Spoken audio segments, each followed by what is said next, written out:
The concepts you learn in chapter 6 will actually apply here, because we're going to do conversions between moles of this and moles of that. The only difference is that instead of being within a molecule or a compound, they're going to be a reactant to a product or a reactant to a reactant. Okay, so we're converting from amounts of one thing in a reaction to another compound in that same reaction. So we're going to talk about converting between grams and moles of reactants and products.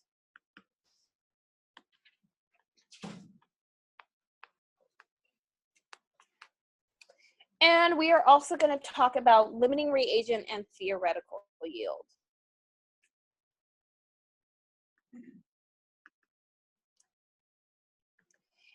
And you will get your exams back at the end of class when you're doing the worksheet.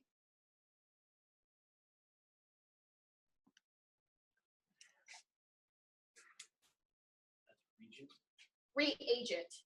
R-E-A-G-E-N-T. Same thing as reactant. I prefer reagent, but you can say reactant as well.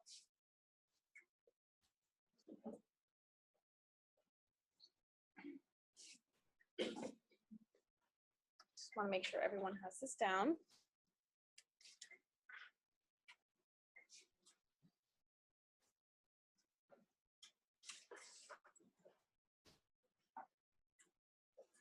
All right.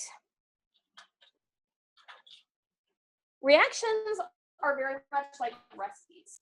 In cooking pancakes, for example, you have to have a certain ratio of ingredients or reactants, or else you're going to get really gross pancakes.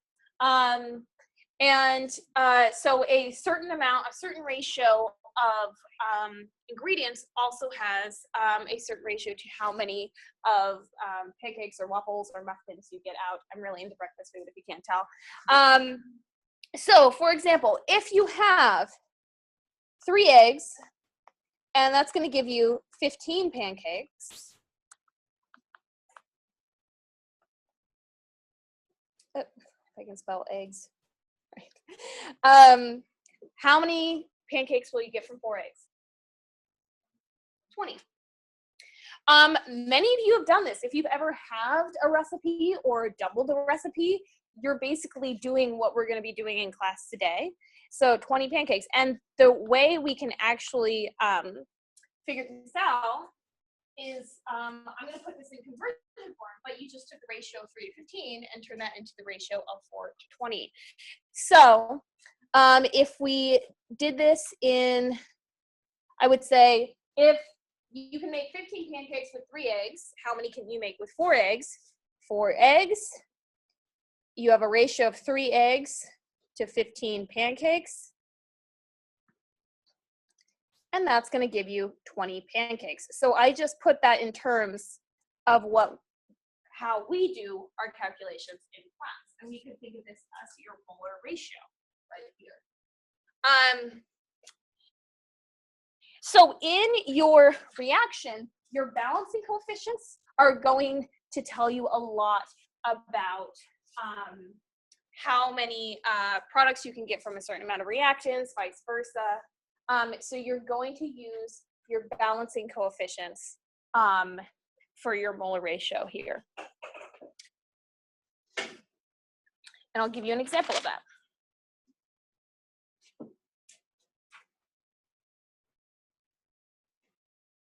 If you have C2H4 plus 3O2 goes to 2CO2 plus 2H2O, first of all, what type of reaction is this? Combustion. Excellent. This is a combustion reaction. I'm not going to let you forget what you just did on your exam.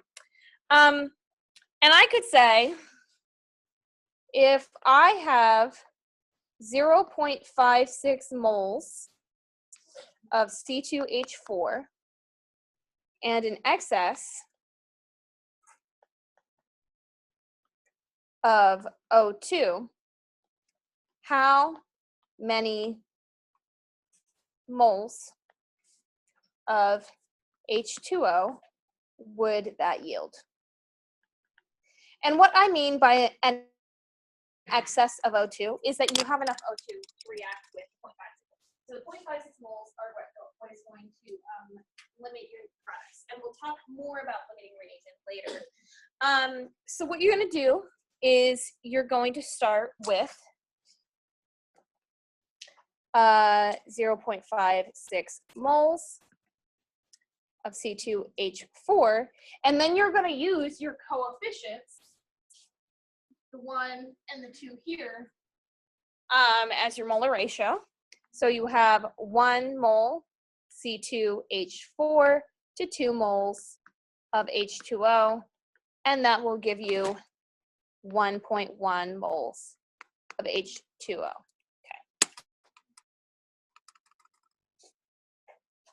So what I did was I said, okay, if I'm putting in this much ethene, how much H2O am I getting out? So that's like saying if I put in 3 eggs, how many pancakes am I going to get out? You could also go in the opposite direction. Because sometimes you're like, well, I have 5 people. I want to make 4 pancakes each. So I need 20 pancakes. So how many eggs do I need? You can go in the opposite direction. You can say, I need this much to be produced. How much am I going to have to put in?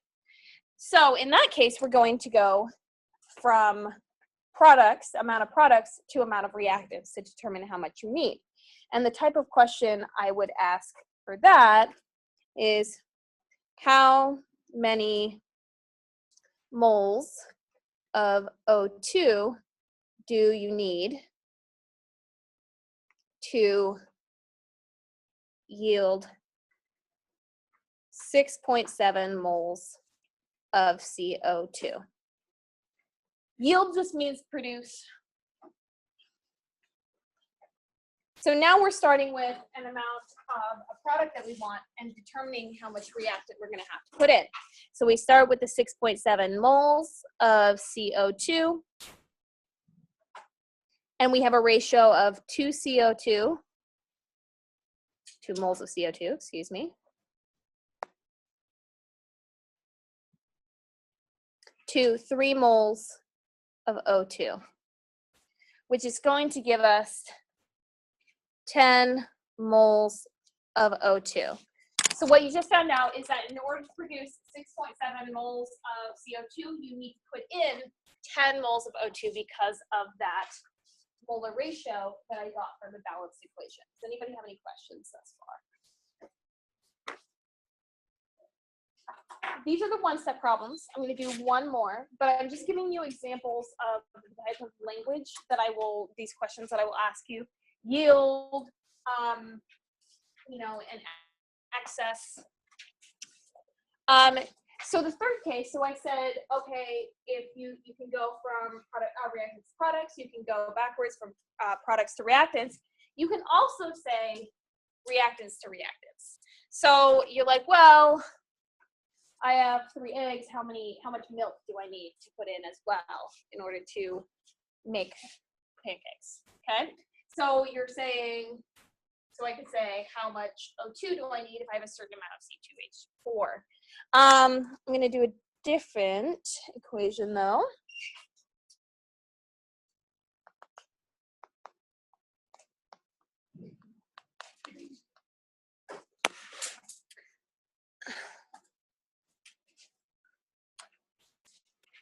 How many moles of O2 are needed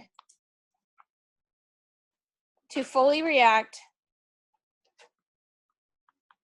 with 2.59 moles of H2? Fully react just means you're going to use up all the H2. So how many moles of O2 do you need? So what you're going to do is just do it the same way. So this case, we're staying on one side of the reaction. We're just staying on the reactant side. And I'm saying, okay, I have 2.59 moles of H2. for every 2 moles of H2, I have to put in 1 mole of O2, which means that I'm going to have to put in 1.30 moles of O2, which makes a lot of sense because that's about half of this, because it's 2-to-1 ratio. Yeah.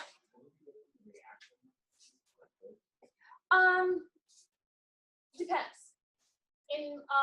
So for example, on the worksheet today, you'll be given the reactions, but you'll have to balance it before you do any of the calculations. I might combine it with like one of the questions from the last exam where I'll say, you know, predict the products, balance it, then do one of these calculations. That would be like the hardest level of question.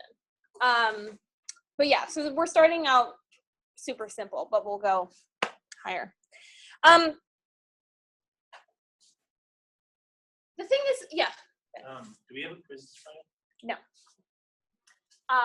Next Friday. You don't really measure things in moles, though, do you?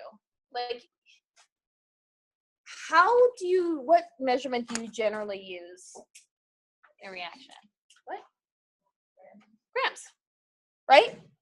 When you put something into a reaction, or you determine how much product you have, you usually weigh it out, right, on a scale.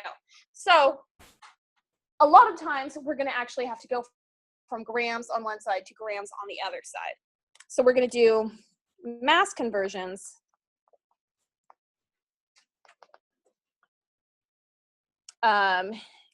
in reactions. And for this, you can use our trusty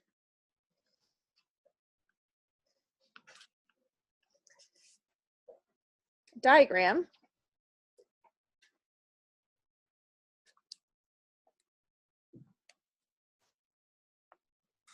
I'm not going to draw the bottom because we're not really dealing with molecules and atoms. We're dealing with grams. But this is the top of that diagram that I gave you for the other before the other test. Now, in here, it's not going to be like moles of the compound to moles of the element, like NH3 to H. It'll be more like moles of reactant to moles of product, or moles of one compound to another compound it reacts with. So I could say, if I react 9.8 grams of, actually, let me give you the reaction first. So for this reaction,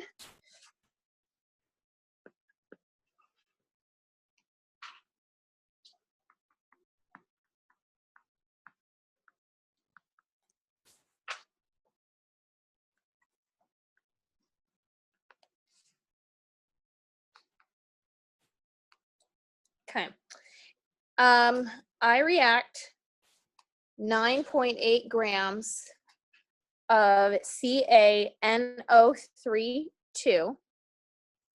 How many grams of Ca3PO4 2 will I yield?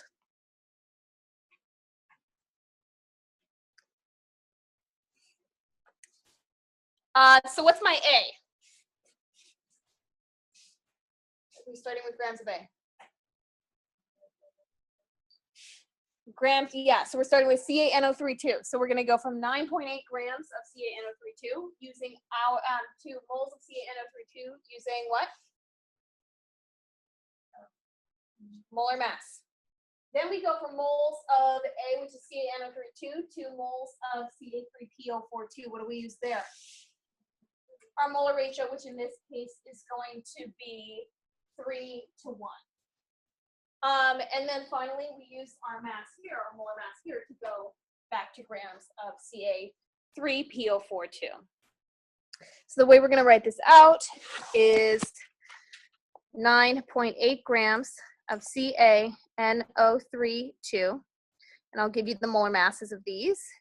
164.1 grams, which I got by just adding calcium plus 2 nitrogens plus 6 oxygens per 1 mole of CaNO3 2. And then I use my molar ratio. I have 3 moles of CaNO3 2 to 1 mole of Ca3PO4 2. Finally, I use my mass of Ca3PO4 2, which is going to be 310.18 grams per 1 mole of Ca3PO4 2.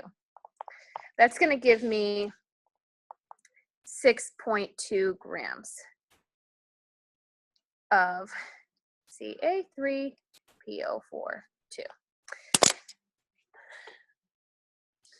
So even though Ca3PO4 2 weighs a lot more than CaNO3 2, we got a smaller amount because for every 1 mole, for every 310.18 grams we get out of Ca3PO4 2, we have to put in 3 times 164.1 grams.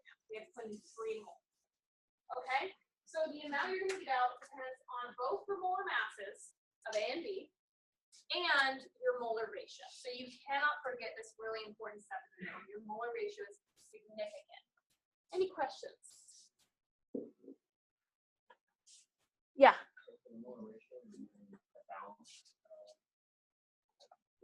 Yeah, it's always really, so for every 3 calcium nitrates I put in, I get 1 calcium phosphate.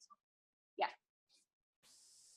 So it's really important that you have a fully balanced equation before you start any of this. So on a quiz and an exam, we have to balance it. Then you. Yes, so I would leave like a blank here. Okay. So you'd have to get that right and then go on. And you'll have to do that on your worksheet today.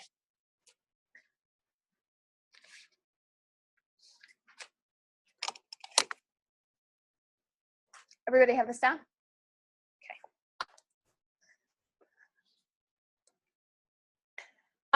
I can also go reactant to reactant. So if I have CaO plus CO2 goes to CaCO3, this equation you might recognize from your exam, some of you. What type of reaction is this? Combination. So if I say how many grams of CO2 are required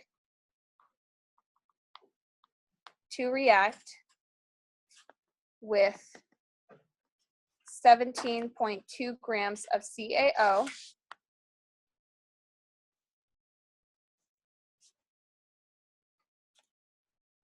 same kind of thing. The only difference is we are going reactant to reactant. Okay? I'm putting in this many calcium oxide, and I'm saying, how much CO2 do you have to put in to make sure all of that calcium oxide reacts? We're going to start with 17.2 grams of CaO. Then I'm going to use my molar mass, which is 56.08 grams, which is calcium plus oxygen. 1 mole of CaO. What's our molar ratio here? 1 to 1. You still have to put that in. So 1 mole CaO to 1 mole CO2. And finally, I use my molar mass, 44.01 grams, 1 mole of CO2, which gives me 13.5 grams of CO2.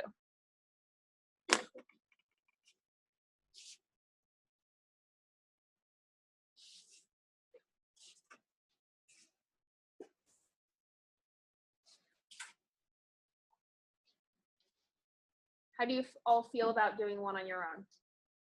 Okay. So once everyone has this written down, I'll give you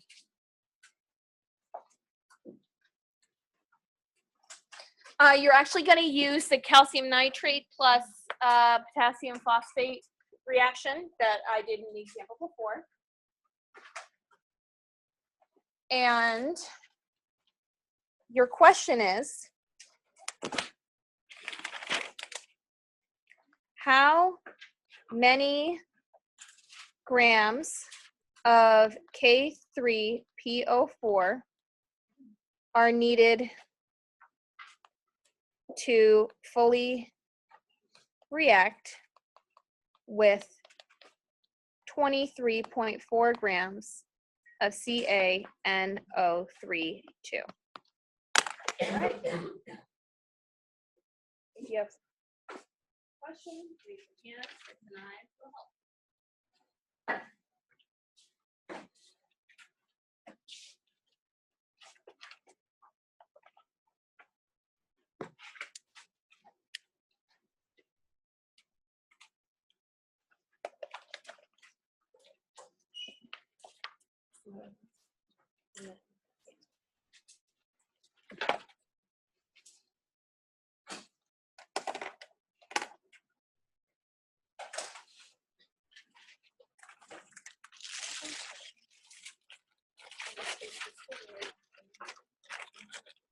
Yeah, we're just gonna do that same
question.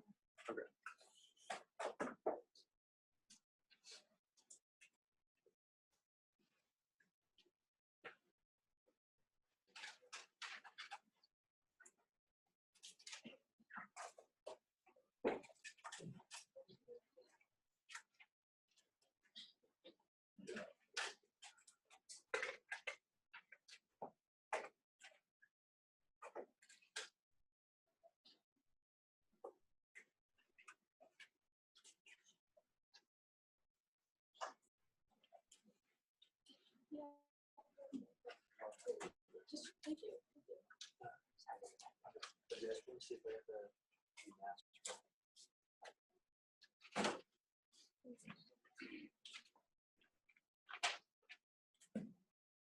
Yeah.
Can I do that?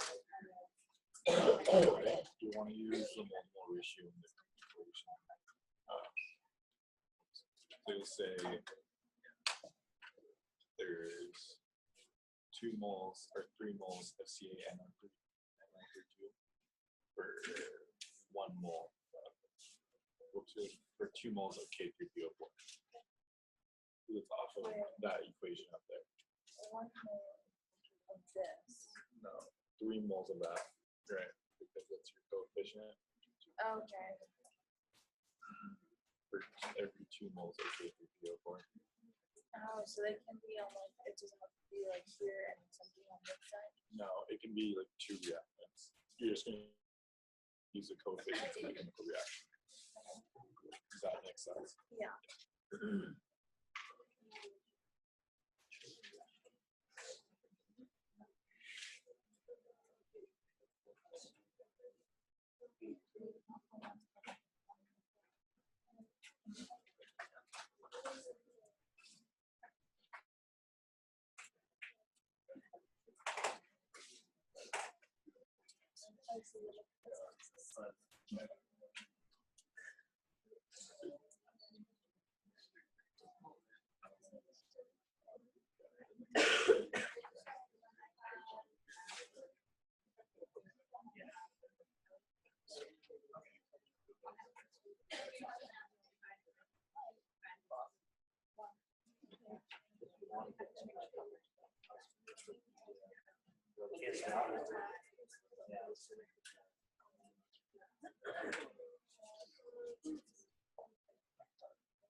Alrighty, can I go over this? Not a lot of people going in good directions.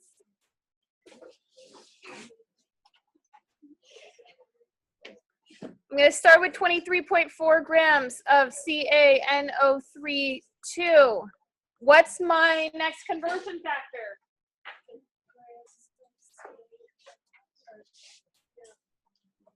Molar mass, right? So 1 mole of CaNO3 2.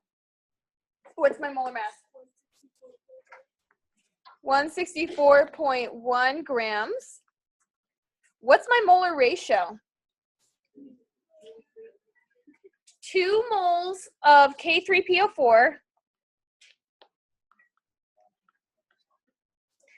to 3 moles of CaNO3 2. That's the main part where a lot of people forgot. You need to use your balancing coefficients for your molar ratio. Don't forget that. Finally, 1 mole of K3PO4 weighs how much? 212.27, which should give you 20.2 grams of K3PO4. Any questions on that? If you have that down, you should do very well on the next part. I do want to point out, it is very important that you tell me grams of what, that you tell yourself grams of what, moles of what, right? Because I could put out 23.4 grams here, and then I don't know what mole to go to, right? Because I don't know grams of what. So grams of CaNO3 2, which goes to moles of CaNO3 2, which goes to moles of K3PO4. You need to put in moles of what, grams of what. Okay, very important that you do that to keep track. Also, a lot of you did this very well. Make sure you don't double count this 2 moles, okay? Because it's a 2 to 3 ratio. You took into account your coefficient for K3PO4, And then your molar mass is always per 1 mole, okay? So never put the 2 down here as well. Always, molar mass should always be per 1 mole. That is how much 1 mole of K3PO4 weighs. All right. Let's move on to limiting reagent.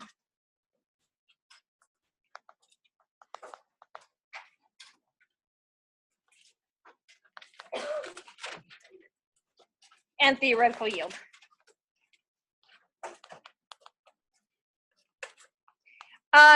Limiting reactant is also acceptable. Actually write that.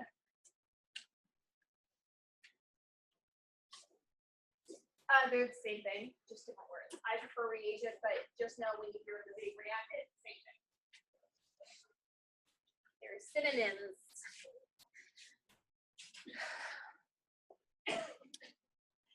So this is all about using what we just did to determine how much product we can get out of a reaction based on the number of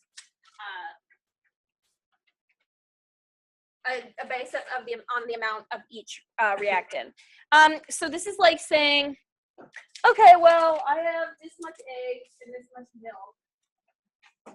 How many pancakes am I gonna make? You might have milk left over at the end. So your eggs are limiting how many pancakes you have. So you only have 3 eggs, but you might have like a gallon of milk. Your eggs are going to be your limiting reactant for how many pancakes you can make. So if we have 2Al plus 3Cl2 gas goes to 2AlCl3, if I react 0.692 grams of Al with 0.887 grams of Cl2, what is my limiting reagent and my theoretical yield? I'm always going to want theoretical yield in grams because theoretical yield is saying how much product should I get out. So how much will I end up with? And you'll legitimately weigh that out. So I'll want your theoretical yield in grams. Sorry, it says if I react 0.692 grams of aluminum with 0.887 grams of Cl2, what is my limiting reagent and what is my theoretical yield? Okay. So we're saying we have a bunch of each ingredient. Which ingredient is going to limit the amount of product we can make?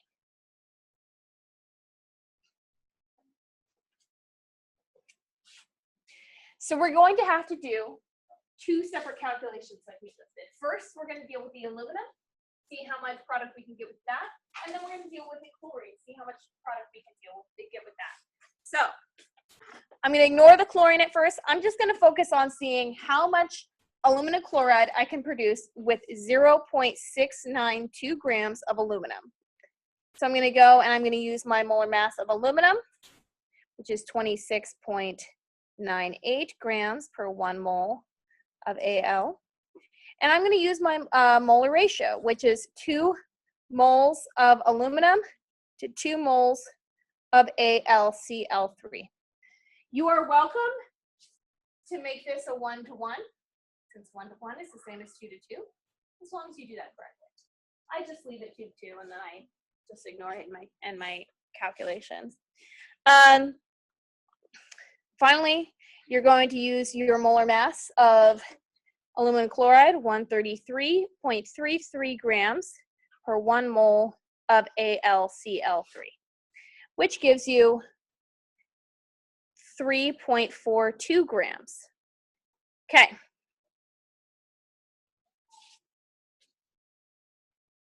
This is how many grams you can get with that much aluminum. But we have to also take into account, do we have enough chlorine to make that many grams? So now we're done with the aluminum calculation. Let's go to the chlorine calculation. 0.887 grams of Cl2, So those ALC. AlCl3, right here, yeah. 1 mole of Cl2 weighs 70.90 grams. We have a 3 moles to 2 mole ratio. And the great thing is that we already know the molar mass of aluminum chloride because we figured it out above. That's going to give you 1.11 grams of AlCl3. Based on all of this, how many grams of AlCl3 can we get from this equation?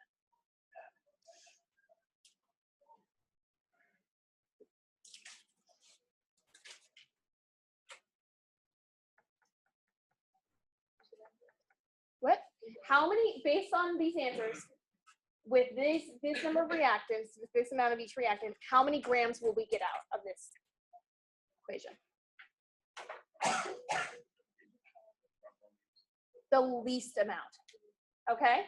So yes, we have enough aluminum to make 3.42 grams, but we don't have enough chlorine to make that much. We only have enough chlorine to make 1.11. It's like saying, oh, well, I have 3 eggs. I can make 15 pancakes, but you only have enough milk to make 10 pancakes, right? You can only make 10 pancakes or else they're going to be really gross. So your least amount that you get here is going to be your theoretical yield. Okay? In theory, that's how much you should get. You can also abbreviate that as TY. I accept that. So if that's your theoretical yield, what is your limiting reagent? Which reactant limited how much we got out? Cl2. This is your limiting reagent. And I often abbreviate that as LR. So my limiting reagent, my limiting reagent is what gives me the theoretical yield. And you can abbreviate them as LR and T1 if you want.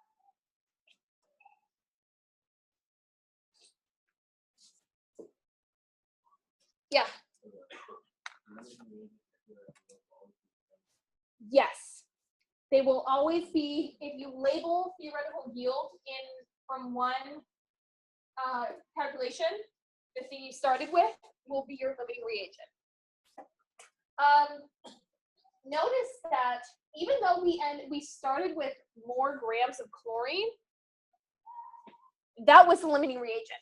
So you can't just look at, oh, I have more of that and more of that, so I mean less of that, so that's going to be limiting. You can't do that. You have to go through the molar masses and the molar ratio to determine which is actually going to give you the least number of grams of product. So aluminum will be your excess reagent. That means that not all of your aluminum will react, and you'll have some left over. Any questions on this? Let's do another one.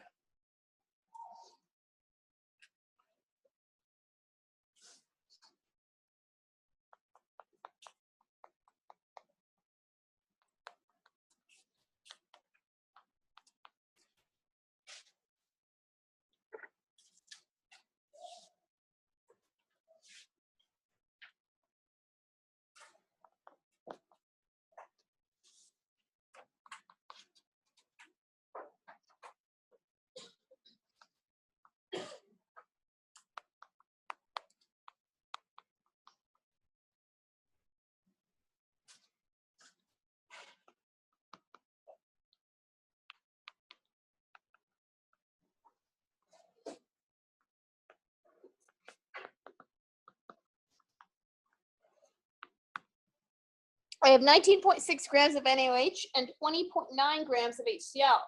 How many grams of H2O will I have, and what is the limiting reagent? It is always important when you're doing a limiting reagents problem that you always convert both amounts of reactants to this amount of the same product, okay? Because you have to compare them directly. So in this case, we're going to take both of those and go to H2O. So I'm going to start with 19.6 grams of NaOH. My mass of NaOH is 40.0 grams.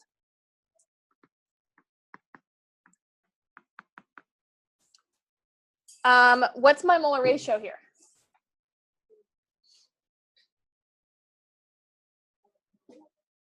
One to one. 1 mole of NaOH to 1 mole of H2O, and 18.02 grams is how much 1 mole of H2O weighs. That's going to give us 8.83 grams. But we're not done because we need to see how many grams we could make from that much HCl to see if it's more or less.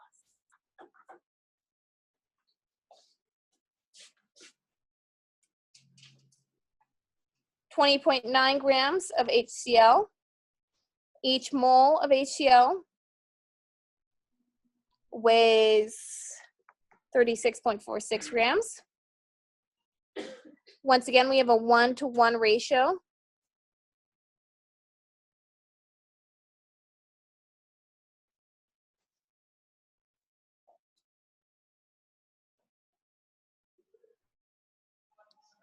Which gives me 10.3 grams of H2O. What is my theoretical yield?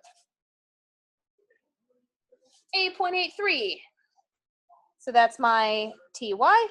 And what is my limiting reagent? NaOH.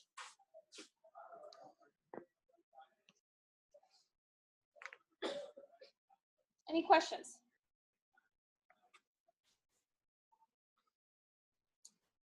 Excellent. That's all I have for today. So we're going to do a worksheet, and I'm going to give out your exams.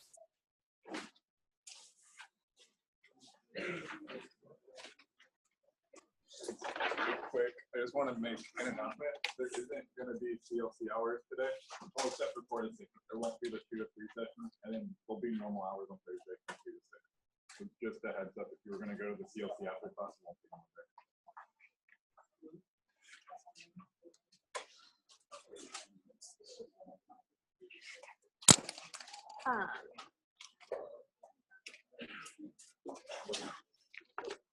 And just a heads up for you, I have to leave early on Friday because there's no one to cover Chem Study Hall. Totally fine.